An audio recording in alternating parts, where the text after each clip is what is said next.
podcast where we talk to smart people, but not necessarily done by smart people? That is an awesome question. This one goes down probably on one of my top 5. Hey, I like nutrition. I like to eat food. This is the coolest thing ever. We're going to do this forever. I wish I paid more attention in that class. You know, I'm going to be honest, I don't understand that. As a man, I don't get it. Welcome to smartpeoplepodcast.com. Hello, everyone. Thanks for joining me. Chris Stemp here. Can't wait to get into our episode this week. I remember when I saw this book, I thought, man, we got to get this person on our show because literally what our guest teaches, writes about, studies, researches is essentially why we all listen to this show. It's dynamic learning. Dynamic learning, as he talks about, is the ability to continually learn new skills, stay relevant, be prepared, adapt, all of the things we need to do to be successful in the 21st century and beyond. This week, we are talking to Brad Staats. Brad is an associate professor of operations at the University of North Carolina's Kenan-Flagler Business School. His work has been featured in HBR, Fast Company, New Yorker, Financial Times, Wall Street Journal, all those things. You know how it goes. Brad received his DBA in Technology and Operations Management and MBA from Harvard. He also got his undergrad at the University of Texas at Austin. Aside from the idea of dynamic learning, I like the take that Brad has. Right now, what he's doing aside from teaching is he integrates work in operations management and human behavior to understand how and under what conditions individuals, teams, and organizations perform their best. So he's out there in the field. He's looking at individuals in the real world and in companies. And so there's a couple of questions I ask him that are personal to me about how do we create better teams? How do we remain relevant at work? How do we learn new things without looking stupid or that we don't know things at work? A lot of great topics discussed here. Well, that's it. That's all I got for tonight. I've got 2 sick kids. I'm probably getting no sleep as is. So I want to get this out there to you. Thanks so much for listening. We're at smartpeoplepodcast.com. Tell a friend we could use it. Here is Brad Staats as we talk about his brand new book, Never Stop Learning. Stay relevant, reinvent yourself, and thrive. Enjoy.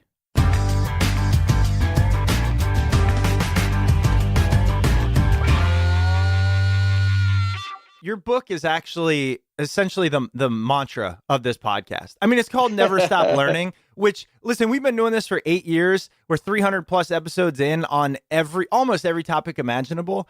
I have to imagine if whoever's listening, they're going, yeah, never stop learning. That's why I listen, Chris. Yeah, your breadth, as I was looking at the shows, we were talking about it is very impressive. Yeah, and you know, the thing that jumps out to me is this theme or this idea of curiosity. I mean, how much about learning and lifelong learning do you find is inherent curiosity, and how much of it is cultivated where people realize they just need to step up their knowledge base? Yeah, I mean, I think that's kind of one of those classic either or questions where the answer is yes, that it's it's a both. I mean, I certainly, we see differences across people in curiosity and kind of in how just they, go out looking for things. But I think one of the things to recognize is within the same person, you will see some dramatic differences over time, right? There may be stretches in life that you have young kids and work's a mess and kind of your head is just down and you're surviving. And you know what? That's okay. And that you come out and you get some breaks and you see the bigger opportunities. Or, as you were saying with the second piece, that sometimes it's forced upon you, right? Job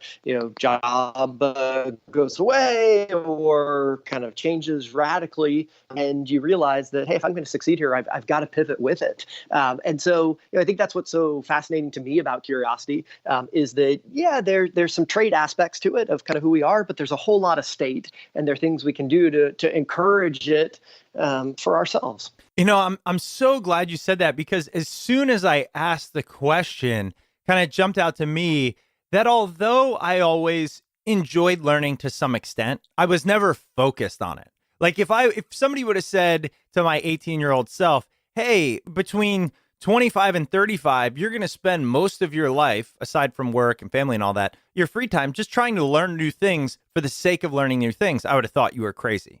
What is it that sparks that learner in people? I mean, I was not curious about all these things until really after college. I mean, I don't remember learning anything, you know? Yeah, no, I mean, I think there are a handful of things that can trigger it, and there's no single one. I mean, part of it is the challenge, right? That what's interesting, is kind of put somebody in kind of that boring environment, and they can play along with it. They can even thrive to the outside world, but they themselves are getting bored with it, and so they're not necessarily pushing beyond the boundaries. Sometimes we need that little kind of spark to ignite for us to see kind of the bigger opportunity. I think kind of towards that, the second thing I'd highlight is that there is an element of finding things we want to be curious about. My guess is for a bunch of listeners, your first part kind of resonated. Yes, I was in school and it was fine, but I was kind of bored. But then once I moved into photography or Chinese or any number of things, that was when suddenly not only did I want to know and learn that individual topic, but I wanted to learn a whole lot more than that. And so that element of we don't necessarily fall into our passion right away, but rather we have to kind of work hard to see what we like and where we might want to spend some time. Have you ever looked into or read research on, because I know your book, and we'll talk about it, is really chock full of research, but on why humans are primed to want to learn about new things, if they are, to just gather information for the sake of gathering information? It seems like it could be a waste. I don't necessarily know if there's a lot of evolutionary benefit to that. Yeah, no, it's a great question. I mean, and so that bugged folks in psychology for quite a while, because there are lots of evolutionary reasons why we might focus, why we have a flight or fight response as we think about there's some creature. Do I respond to it? I need to kind of limit all of my cues, be zoomed in on just that, or else my life might not be around anymore. What's interesting is kind of the extension into positive psychology. And so that line of work has taken a look of why do we have positive emotions? What's the evolutionary role of those? And so some really cool work kind of started, a number of scholars, Barbara Fredrickson's a big one in the center of it, looking at this idea of, well, the reason we have positive emotions is they lead us to kind of a broaden and build approach that when, and you can pick a bunch of different ones, but when we're happy, when we're content, when we're safe, that gives us the space for curiosity, right? There's no need to ask why when you're under attack. Why does it matter? It's, what do I do to get out of this? But why, when you're in a comfortable place, when you're, content and happy, suddenly, that broadens us out, helps us build kind of approaches that can have success in the long run. All right. So, I'm really excited to go into even more about that, the evolutionary aspect, the brain science behind it, all these things. But I do want to cover your background a little bit, just in a sense that, hey, writing about learning is another thing that's broad, right? So what brought you here? Why even write, again, such a well-researched book on this topic of, hey, guys, we need to continue to learn? So I guess you'd really say that trying to understand learning is why I went back into academia in the first place. I'd worked in industry as investment banker, as venture capitalist, strategic planning at Dell. And throughout all of those settings, I'd been struck by individuals, teams, organizations that had what I thought were very similar resources, but quite different performance. And so wanted to understand why. And I realized learning was the story, but kind of people knew the steps to take. Why didn't they do it? And what, as I dug in, as I spent more time talking to people, looking into the data, I've come to appreciate is that, yes, it requires good processes. We need to make sure we ask questions. We need to make sure that we're willing to fail and we take risks. But that's not enough. That it's also the behavioral science. And so it's that combination of process and people if we really want to learn. We have to identify the step we should take, understand why we don't do it, as obvious as some of them may sound, and then design new approaches to move us forward. And so what I spent the last 15 years trying to do is really a bunch of me search questions about my own learning journey and things I do wrong, as well as other things I found out in practice, and addressing them and looking at the work that I've done around that topic as well. Appreciate the background on that. I really want to now just hone right in on, speaking of focus, your book. Yep. And all the things you research, because as I mentioned, that's what this podcast is about. So let's start kind of from the top on why you believed it was necessary to write a book about learning and what along the way helped with that conclusion and really supported it. Yes, this is something that people need to learn about. I think if we're going to succeed in the environment that we live in now, we have to recognize that it requires continual learning. That there are things that have been around for a long time, the need for specialization, the globalization that's taking place, all of the data that's being created, the digitization of the world, but the speed is picking up. It's going faster and faster. So there's this risk that how we're doing things today, it's going to become irrelevant, right? That if we fail to learn, we end up solving yesterday's problems too late, and we're not tackling tomorrow's problems, before somebody else. And so take, artificial intelligence. It's, now enabling, companies to, if it's just a matter of pushing a button, they don't need somebody to do that. The silicon can do it. But if instead you're somebody who learns, who can take the insights that comes from that, then you're able to do even more, right? It's complementary. You can accomplish more things. And so kind of that need for learning, I would argue, we live in a world where the only constant is change. We need it more today than ever before.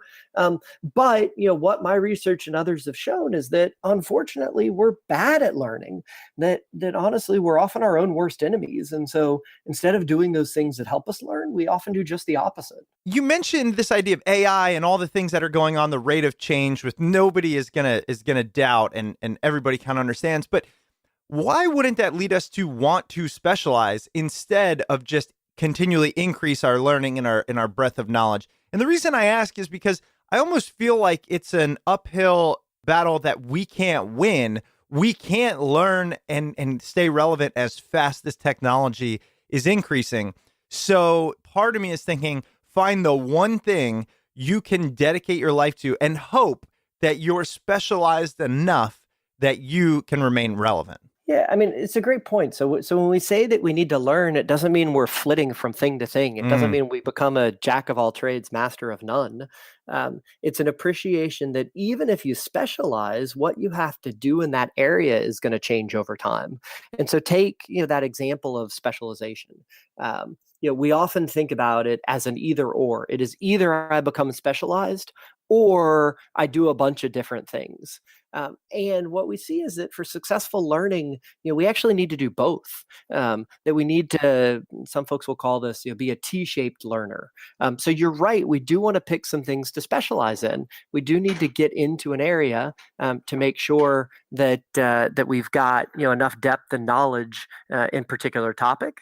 But at the same time, we think about what are the related things that we can do, what are around that, because the variety of activities we take on, it actually, helps us learn even more. That if you look at most innovation, it's actually a combination of existing pieces. And so how can we think about that what are the different, horizontal piece of that T of the related activities that we can engage in as well? That's a great point. It's really a great point that learning can be both. And I think something I need to learn. So as ironic as that is.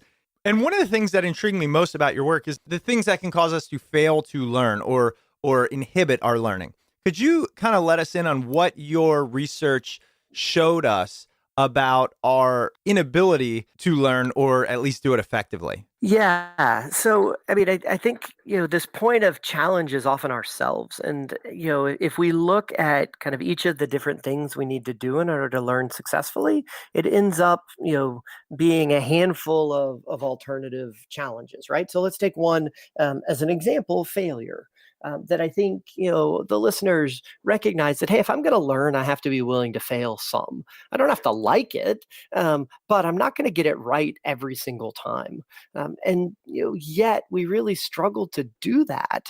And why is that? Well, first, that we have a fear of failure, that it's embarrassing, it's shameful, and so we have this struggle sometimes of, well, I don't want to take the risk because it might go wrong. I know I need to, but I'm weighing the costs and the benefits, and bad overpowers good, and so that fear of bad keeps me from the potential good of learning. And so that's the first challenge. The second, though, is even more kind of insidious, that we often see what we want to believe, that instead of seeing what's really there, we end up kind of convincing ourselves that something else is going on. And so the example of failure, we may have things go wrong, but we don't admit to ourselves that it actually went wrong. We say, no, that's what I wanted all along. Or, oh, it would have even been worse if I didn't try.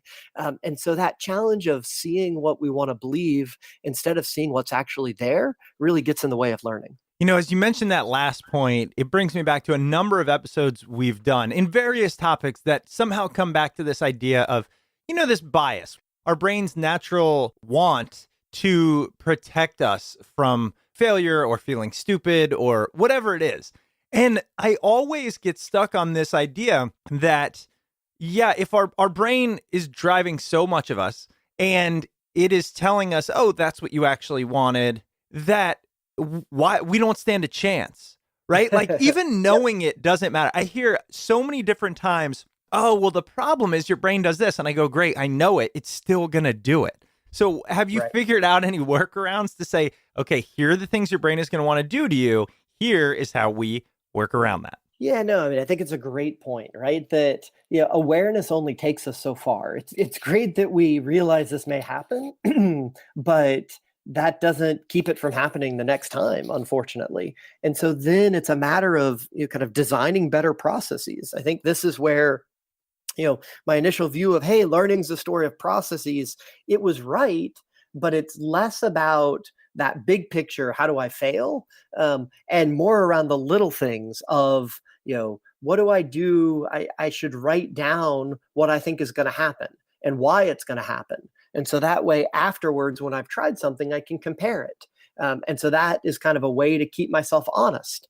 I can involve other people, because while it turns out we're fairly bad at evaluating our own failures, we often want to blame the situation instead of admitting our own responsibility. We're really good at evaluating other people's failures. And so kind of who are those individuals I trust to sit down and have a discussion with? Or how, as a team, can we talk about what just happened, not in an effort to blame things, but to really understand it?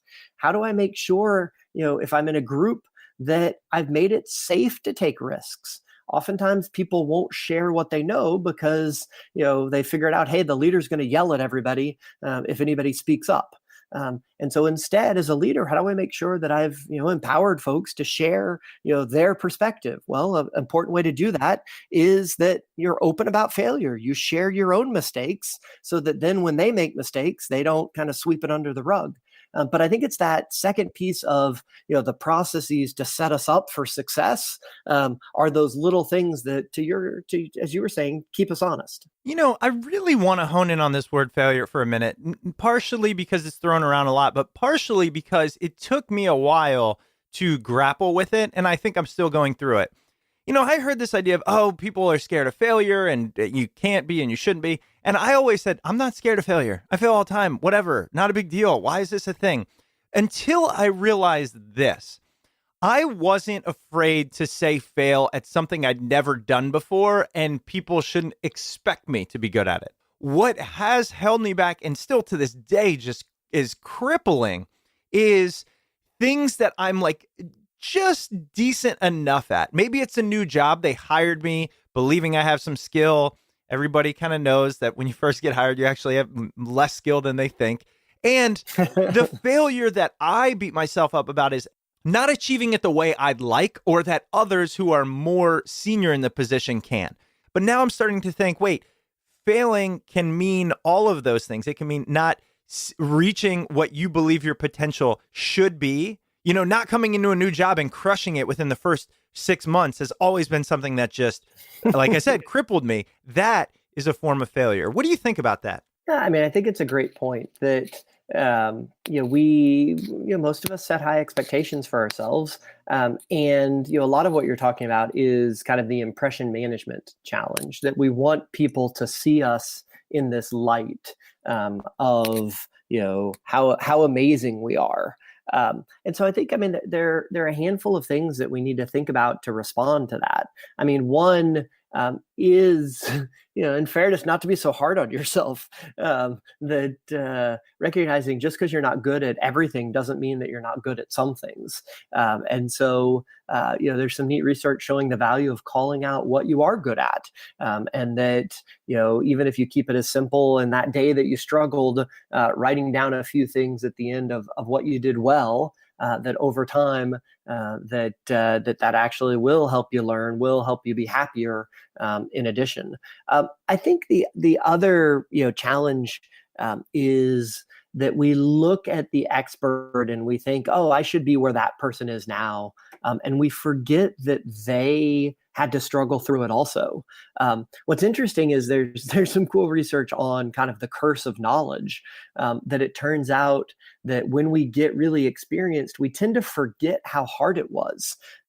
So we're not always as sympathetic as we should be for kind of the newbies, or even the kind of middlebies that you might have been, where you had some experience but you weren't quite all the way up there yet. And so that takes us back to setting up conditions for success as a leader, as an expert, is sharing your own struggles, of helping people see that you don't get it right every time either, and that kind of openness makes it okay that it turns out you may have struggled on certain things that first day, but odds are you did some other things really well that people saw too, and so instead of letting knowledge be a curse, let it be a little bit freeing, to see that everybody's going to struggle with this. As you talk about that, and I know you do a lot of consulting and work in the corporate world, one of the things that I feel like could be hard to translate is,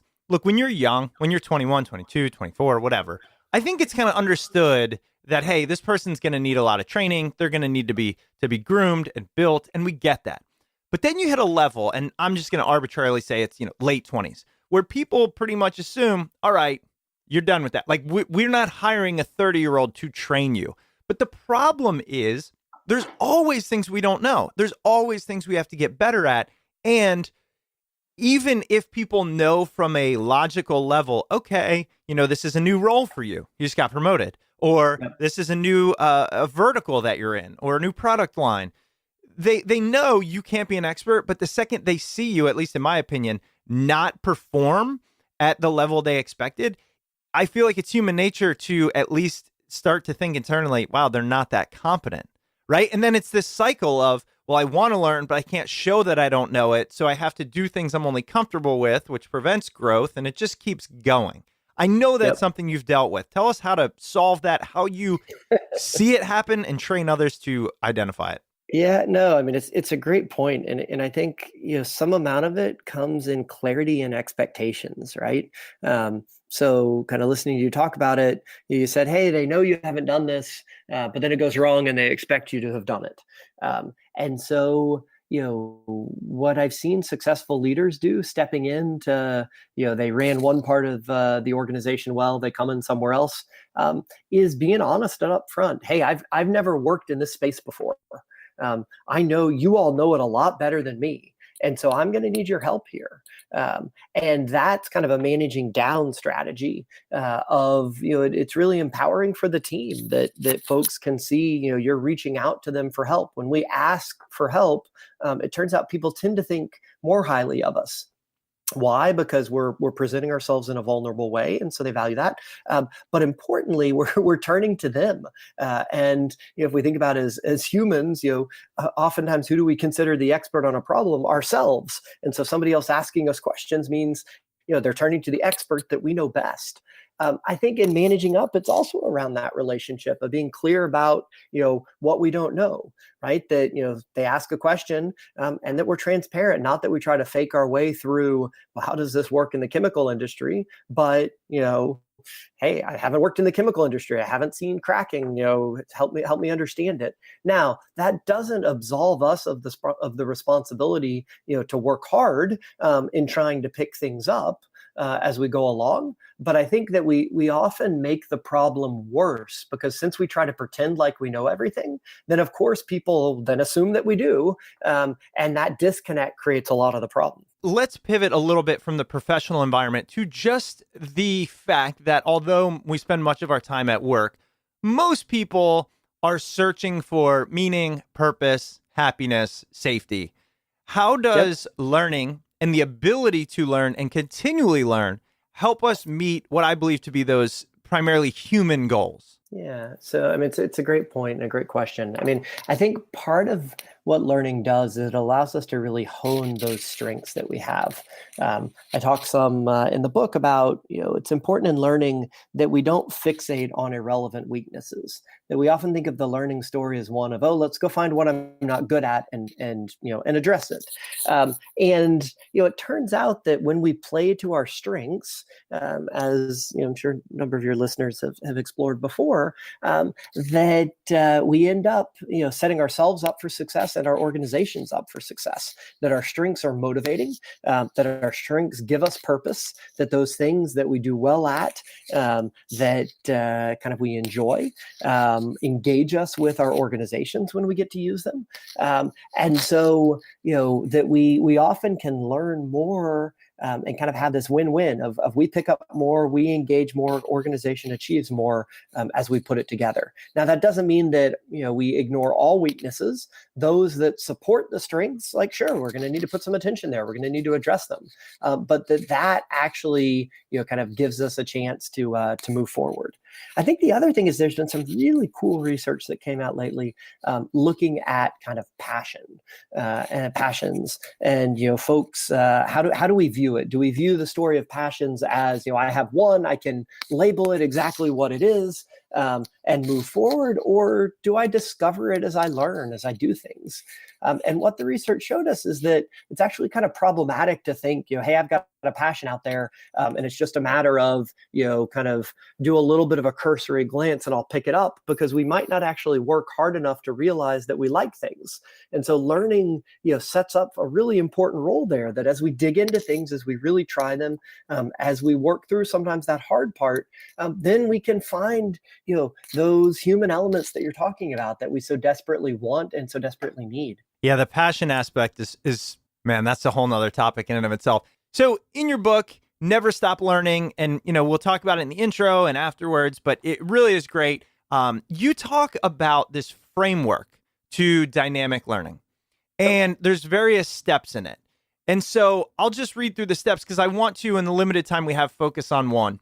So you have valuing failure, focusing on process, not outcome, and on questions, not answers, making time for reflection, learning to be true to yourself by playing to your strengths, pairing specialization with variety, and treating others as learning partners. So you can dive in more to that if you'd like. But the thing I really wanted to focus on is this idea of learning to be true to yourself by playing to your strengths. Because you just talked about it. It's something we get emails about all the time, right? It's this, okay, I get it, right? I need to play to my strengths. If I'm good at it, then I'll want to do it more. And if I want to do it more, I'll be happier and blah, blah, blah, blah, blah. How did you figure out how to be true to yourself, how to find your strengths, and then play to them? Yeah, it's a great question, because I think that we really often struggle with finding our strengths, right? That we maybe miss important ones or we misdiagnose ourselves, and so I mean I think we know experience is certainly one way to do it as we try different things as we move around. But what we found in our research is that others are an incredibly powerful way for us to learn about our strengths. That it turns out that while we may kind of have a hard time figuring out what is it that I truly excel at, that the people who know us best can reflect it back to us. So there's an exercise that came out of the University of Michigan called the Reflected Best Self exercise. And in this, you reach out to 10 to 15 people who know you well, and you ask them to write up 2 or 3 stories when they've seen you at your best. What's so cool about that is some of what they share are things that you perhaps have known about all along. But often it comes out, other pieces that you didn't even realize, you didn't even think were that important, but have stuck with them.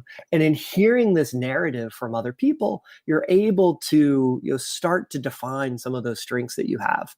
And what we see when we look at that is exactly what you're talking about, that those strengths, they are in fact intrinsically motivating, that you work harder afterwards. We did some experiments where we show folks who got that strength intervention were more likely to be more creative afterwards than those that did not. That strengths actually improved health. That we collected saliva samples and looked at particularly antibody, SIG-A, that kind of helps the body defend against cold and other infections. And we saw those who had the strengths intervention had their SIG-A go up.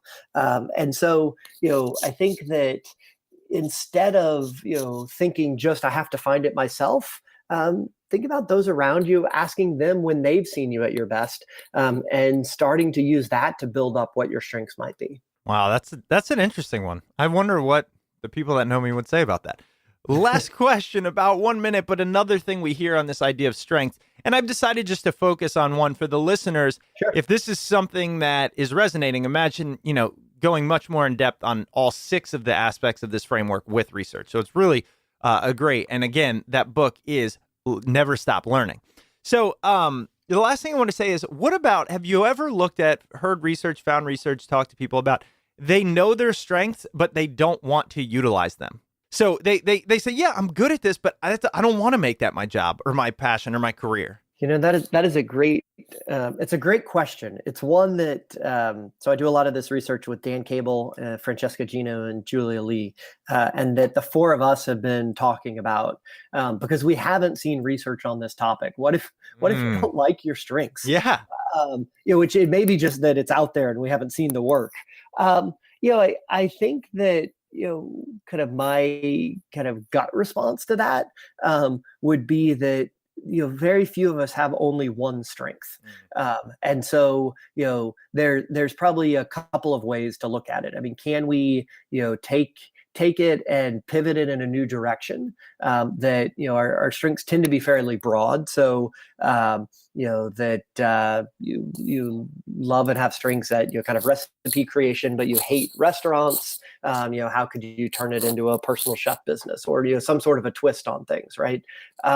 The other, is there may be strengths we choose to lay aside, because at least for this stage of life that we're in right now, that's not where we want to go. And I think that's okay. We have to recognize that just because we're good at something, we don't need to let people paint us into a box and feel like we're stuck there forever. That's fantastic. Well, I'll look more for that research coming from you.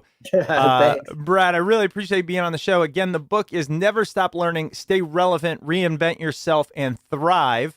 Where else would you like our listeners to go to learn about you or find you? Anywhere you want to plug? Thanks. Well, certainly on Twitter, please, at BR Staats, STAATS. Look me up. And then also online at Bradley, BRADLEY Staats .com, and check me out on the web. All right. Well, again, thanks so much for being on the show. Yeah, no worries. Thanks for the time. I appreciate it. Absolutely. All right. Okay. Thanks. Have a good day. Bye-bye. Welcome back. I hope you enjoyed that interview with Brad Staats. Brad's book, Never Stop Learning, Stay Relevant, Reinvent Yourself, and Thrive, can be found at your local bookstore and on Amazon. And as a reminder, if you decide to pick up Brad's book on Amazon, please do so through the Smart People Podcast Amazon link located at smartpeoplepodcast.com/Amazon. That link, of course, is our affiliate link, which greatly helps support the show. If you're looking for other free and easy ways to support the show, you can always head over to iTunes or Apple Podcasts and leave a rating or review over there. If you'd ever like to reach out to the show, you can email us at smartpeoplepodcast@gmail.com or shoot us a message on Twitter @smartpeoplepod. If If you're looking to sign up for the newsletter, you can head over to www.smartpeoplepodcast.com. All right, that's it for us this week. Make sure you stay tuned because we've got some awesome interviews coming up, and we will see you all next episode.